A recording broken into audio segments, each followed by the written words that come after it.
صل على رسوله الكريم اما بعد فاعوذ بالله من الشيطان الرجيم بسم الله الرحمن الرحيم ان الذين جاءوا بالافك عصبة منكم لا تحسبوه شرا لكم بل هو خير لكم لكل امرئ منهم ما اكتسب من الاثم والذي تولى كبره منهم له عذاب عظيم لولا إذ سمعتموه ظن المؤمنون والمؤمنات بأنفسهم خيرا وقالوا هذا إفك مبين لولا جاءوا عليهم بأربعة شهداء فإذ لم يأتوا بالشهداء فأولئك عند الله هم الكاذبون۔ سورۃ النور کا درس چل رہا،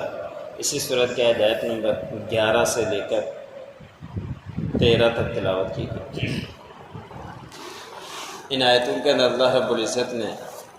ایک غزوے کے بارے میں بیان فرمایا ہے، اور ساتھ ساتھ اس غزوے کے اندر اماں عائشہ صدیقہ رضی اللہ تعالی عنہ کے ساتھ جو واقعہ پیش آیا اس کی برات کا بیان فرمایا ہے۔ یہ غزوہ سن 5 ہجری یا 6 ہجری میں پیش آیا کہ آپ صلی اللہ علیہ وسلم کو کسی نے اطلاع دی کہ قبیلہ بنو مصطلق وہ حملہ کرنا چاہتا ہے مدینے کے اوپر۔ تو آپ صلی اللہ علیہ وسلم نے تحقیقات کی، معلومات لی، تو پتہ چلا کہ یہ خبر سچ ہے اور وہ حملہ کرنے والے ہیں۔ تو حضور صلی اللہ علیہ وسلم نے فرمایا کہ ان سے پہلے ہی ہم حملہ کر دیتے ہیں، اور آپ صلی اللہ علیہ وسلم نے 700 صحابہ اکرام کو تیار کیا اور اس طرف نکل پڑے، اور وہ بڑے نوجوان تھے اور جنگجو تھے۔ آپ صلی اللہ علیہ وسلم 700 افراد کو لے کر نکلے، لیکن پہلی لڑائی کے اندر ہی ان کو شکست ہوئی اور انہیں شکست کھا دی۔ اس واقعے کے اندر، اس غزوے کے اندر دوسرا واقعہ یہ بھی پیش آیا کہ لوگوں کے پاس پانی کی قلت ہو گئی تھی، اور تیمم کا حکم بھی اس غزوے کے اندر ہی آیا تھا۔ آپ صلی اللہ علیہ وسلم کو تو اختیار تھا کہ اپنی بیویوں میں سے جس کو چاہے جس غزوے کے اندر یا جس سفر کے اندر لے جائیں، لیکن اس کے باوجود بھی آپ صلی اللہ علیہ وسلم تمام ازواج کے اندر قرۃ اندازی کیا کرتے تھے، جس کا نام آیا کرتا تھا اس کو اس سفر میں لے جاتے تھے۔ اماں عائشہ رضی اللہ تعالی عنہ فرماتی ہیں کہ اس قرے کے اندر میرا نام آیا اور میں اس غزوے کے ساتھ آپ صلی اللہ علیہ وسلم کے ساتھ نکل پڑی۔ پھر جب غزوہ واپس آ رہا تھا، غزوے سے فتح یاب ہو کر آپ صلی اللہ علیہ وسلم کا قافلہ واپس آ رہا تھا، تو راستے کے اندر آپ صلی اللہ علیہ وسلم و صحابہ اکرام رک گئے۔ اماں عائشہ صدیقہ رضی اللہ تعالیٰ عنہ فرماتی ہیں کہ مجھے معلوم تھا کہ صبح فجر ہوتے ہی آپ صلی اللہ علیہ وسلم اعلان کر دیں گے کہ ابھی نکلنا ہے، یا پہلے ہی یہ اعلان ہو چکا تھا۔ تو اماں عائشہ رضی اللہ تعالیٰ عنہ قضاء حاجت کے لیے تھوڑا سا باہر چلی گئی بیابان کے اندر، تو آپ صلی اللہ علیہ وسلم نے اعلان کر دیا کہ بس اب نکلو، اور آپ صلی اللہ علیہ وسلم کا معمول تھا کہ فجر کی نماز شروع میں ہی صبح صادق کے اندر ہی فوراً پڑھ لیا کرتے تھے، صبح صادق ہوتے ہی۔ تو ابھی تک روشنی نہیں پھیلی تھی تو قافلہ نکل پڑا۔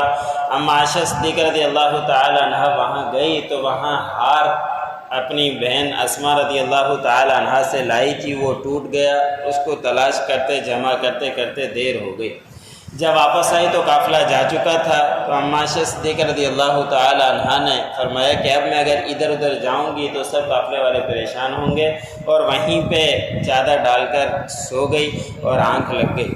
آپ صلی اللہ علیہ وسلم کا معمول تھا کہ جب بھی قافلہ آتا تو پیچھے ایک بندے کو چھوڑ دیا کرتے تھے تاکہ وہ گری پڑی کوئی چیز ہو تو اٹھا کر لے کر آ جائے۔ تو اس وقت صفوان رضی اللہ تعالی عنہ قافلے کو پیچھے چھوڑا تھا اس صحابی کو۔ وہ صحابی جیسے ہی قریب پہنچے تو انہوں نے دیکھا کہ چادر کے اندر کوئی چیز ہے، تو انہوں نے انا للہ و انا الیہ راجعون پڑھا۔ اماں عائشہ صدیقہ رضی اللہ تعالیٰ عنہ فرماتے ہیں میری آنکھ کھل گئی اور میں اٹھی، تو صحابی نے فوراً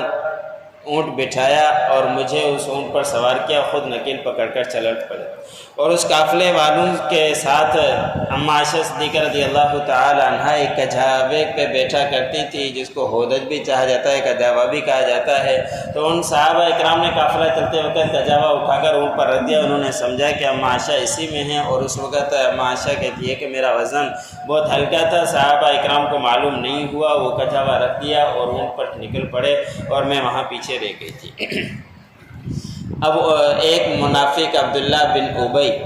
کو یہ بات ہاتھ آ گئی، وہ منافق تھا کٹر، اس کو کوئی بہانہ چاہیے تھا کہ آپ صلی اللہ علیہ وسلم کو صحابہ اکرام کے اندر یہ بات پھیلانے کا، تو انہوں نے یہ بات پھیلا دی اور مشہور کر دی کہ ایک نوجوان مرد ہو اور بیابان جنگل ہو تو ان کے تعلقات اچھے نہیں ہو سکتے، یہ بات انہوں نے مشہور کر دی، اور یہاں تک کہ ہر ایک کے زبان کے اوپر یہ بات ہی چلنا شروع ہو گئی، اور 1 مہینے تک یہ بات پھیلتی رہی۔ آپ صلی اللہ علیہ وسلم کے کانوں پر بھی یہ بات پہنچی تو آپ صلی اللہ علیہ وسلم کو بڑا صدمہ ہوا اور بڑی پریشانی ہوئی۔ اور پھر حضرت اما عائشہ رضی اللہ تعالیٰ عنہ فرماتی ہیں کہ میرے کانوں تک بھی یہ بات جا کر پہنچی 1 مہینے کے بعد، تو مجھے بھی بڑا صدمہ ہوا، اب میں پریشان اور بار بار میں روتی رہی۔ اور پھر ایک دن حضرت صلی اللہ علیہ وسلم نے مجھ سے فرمایا کہ اگر آپ سے کوئی غلطی ہوئی ہے تو اللہ رب العزت سے معافی مانگیں۔ تو اما عائشہ فرماتی ہیں کہ میں نے کہا مجھ سے ایسا کچھ بھی نہیں ہوا، اور میں رو رو کر اپنی حالت بری کرتی تھی۔ 1 مہینے تک یہ کیفیت تھی کہ میرے بارے میں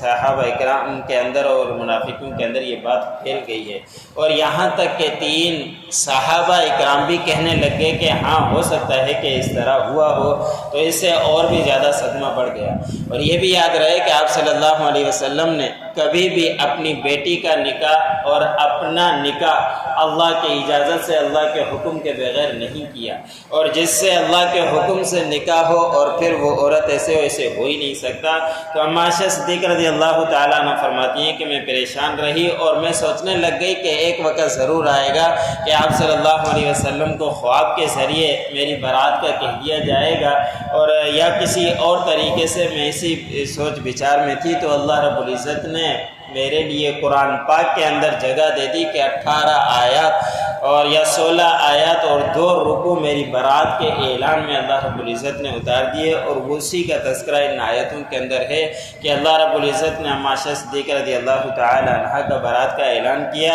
اور اللہ رب العزت نے فرمایا کہ جو یہ جھوٹی خبریں لاتی ہیں تم میں سے ایک جماعت، وہ جو لاتی ہے تم اس کے بارے میں برا گمان مت کرو، بلکہ اس کے لیے تمہارے لیے خیر ہے، بہتری ہوگی۔ اور جو کوئی اس طرح کا معاملہ گھڑ کر لاتا ہے، گناہ کی بات لاتا ہے، اور پھر اس کے اندر سرکشی کے اندر زیادہ ہی سرپرستی کرتا ہے، اور اس کے لیے بڑا دردناک عذاب ہے، اور اس سے مراد عبداللہ بن ابی ہے۔ اور 3 صحابہ اکرام بھی جو اس کے ساتھ شریک ہوئے تھے، ان کو وہ سزا مل گئی تھی جو گزشتہ آیتوں کے اندر گزری کہ جو جھوٹی بات گڑھے تو اس کے لیے 80 کوڑے ہیں، تو ان صحابہ اکرام کو 80 کوڑے لگا دیے گئے تھے، حد لگا دی گئی تھی۔ لیکن عبداللہ بن ابی جو منافق تھا، ان کے لیے اللہ رب العزت نے فرمایا کہ اس کے لیے آگے چل کر بڑا عذاب ہے، تو دنیا کے اندر ان کو سزا نہیں دی گئی۔ پھر اللہ رب العزت نے فرمایا کیوں ایسے نہیں ہوا کہ جب تم نے سنا مومنین مردوں نے اور مومنین عورتوں نے تو گمان کرتے اپنے نفسوں کے اندر بہتر بات کا کہ اس کے اندر بری بات نہیں ہو سکتی، وہ یہ گمان کرتے، لیکن انہوں نے کہا کہ یہ تو اور کچھ، انہوں نے چاہیے تھا کہ یہ کہتے کہ یہ انہوں نے تو بڑا جھوٹ گڑھ دیا ہے اور یہ غلط بات ہے جو کہتے ہیں۔ پھر اللہ رب العزت نے فرمایا کہ جو یہ بات کرتے ہیں تو اس کے اوپر 4 گواہ کیوں نہیں لاتے، انہیں چاہیے تھا کہ 4 گواہ لے کر آئیں۔ جب یہ 4 گواہ نہیں لائے تو اللہ کے پاس یہ جھوٹے ہیں، ان کی خبر غلط ہے۔ تو حضرت عائشہ صدیقہ رضی اللہ تعالی عنہ کی برات ان آیتوں کے اندر اللہ رب العزت نے دے دی۔ ان الذین جاءوا بالافک عصبۃ منکم، بے شک وہ لوگ جو لائے جھوٹی خبر تم میں سے ایک جماعت، لا تحسبوہ شرا لکم، تم ان کے بارے میں گمان مت کرو کہ بری خبر ہے، بل ہوا خیر لکم، بلکہ وہ تمہارے لیے بہتر ہے، جو یہ بات پھیلاتے ہیں وہ غلط ہے۔ لکل امرئ منہم ما اکتسب من الاثم، ہر معاملے کے اندر ہر آدمی ان میں سے جو کماتا ہے برا گناہ، والذی تولی کبرہ منہم لہ عذاب عظیم، اور وہ شخص جو اس کی بڑی سرکشی کرتا ہے، اس کے اندر آگے بڑھتا رہتا ہے، ان میں سے ان کے لیے بڑا عذاب ہے۔ اور اسے عبداللہ بن ابی جو کٹر منافق تھا، لولا اذ سمعتموہ ظن المؤمنون والمؤمنات بانفسہم خیرا، کیوں نہیں ہوا کہ جب تم نے اس بارے میں سنا تو مومنین مرد اور مومنین عورت وہ گمان کرتی کہ اپنی جانوں کے اندر کے بھلائی کا، وقالوا ھذا افک مبین، اور ان میں سے کہا کچھ نے کہ یہ تو بڑا ہی بہتان ہے، واضح بہتان ہے۔ لولا جاءوا علیہم باربعۃ شہداء، کیوں نہیں ہوا کہ جب انہوں نے یہ بات کہی تو انہیں چاہیے تھا کہ 4 گواہ اس کے اوپر پیش کرتے۔ فَإِذْ لَمْ يَأْتُوا بِالشُّهَدَاءِ، پس جب وہ گواہ اس کے اوپر پیش نہیں کر سکے، فَأُولَئِكَ عِندَ اللَّهِ هُمُ الْكَاذِبُونَ، بس یہی لوگ اللہ کے پاس جھوٹے ہیں۔